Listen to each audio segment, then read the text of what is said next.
The girl never expected that. The emperor, who had killed his enemies for 7 generations, would propose to her. Without hesitation, she rejected him. But Arnold's reputation was too great. The king from the girl's country came directly. He immediately pressed his son's head to the ground and apologized for the previous refusal ceremony. If possible, the king hopes the girl will accept Arnold's proposal. Even the king of Skaka said so. The girl had to save face for Arnold. The two came to a villa to talk. The girl wanted to know Arnold's intention. Arnold said, "I am just purely addicted, and you are now being dumped, with no backing at all. Isn't it perfect to leave with me? If it were the first life." The female lead would definitely agree without hesitation. But after accumulating through 7 lifetimes, the female lead understands that life offers countless choices. He wants to refuse. But thinking back on the previous 7 lifetimes, it was all because of Arnold initiating wars, which indirectly led to death. He wants to know why Arnold did that. Will staying by his side help him find out? With a clear purpose in mind, the female lead expresses a few whimsical requests. If you agree, walking with you is not impossible. Arnold didn't even listen to the request. He directly said that, "I swear, as long as it is within my ability, I will try my best to fulfill any of your requests." Seeing this, the female host also bluntly stated 3 rules. First, the things needed for the wedding must be prepared by the business council designated by him.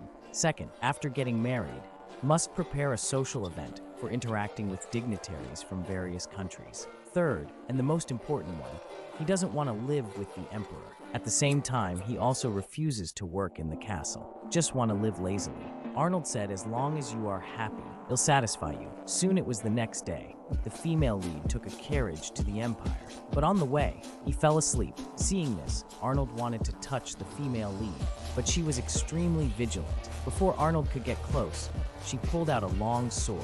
Arnold said, "I just want to take back what belongs to me." The female lead then realized she was sleeping on Arnold's arrow.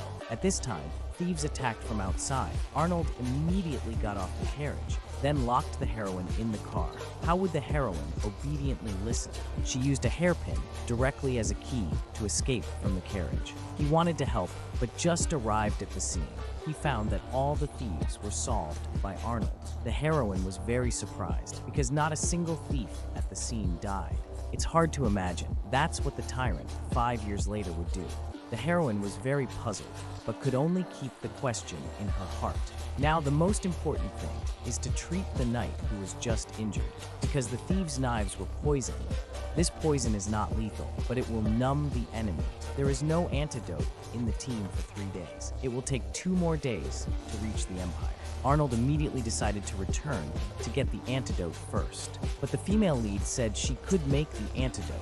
The surrounding knights simply did not believe her. But when they saw the female lead skillfully operating, they were all shocked. In just 2.5 minutes, a dose of antidote was ready. Seeing the knights all in a daze, the female lead thought they were worried about the medicine, so she decisively grabbed a dagger, slid it towards herself. Arnold immediately panicked. Ask if the female lead is okay. The female lead expresses, "I'm just showing everyone the effect of the medicine. The wounded have all received treatment." And then Arnold also became more interested in the female lead. He wants to know how the heroine escaped from the carriage. The heroine says this is a secret. In the 5th century, he has been a maid because the young lady stays indoors all day. So he learned the skill of unlocking as a result. The female lead remains silent. Arnold changed the subject. Before, the female protagonist thanked her knight for saving herself.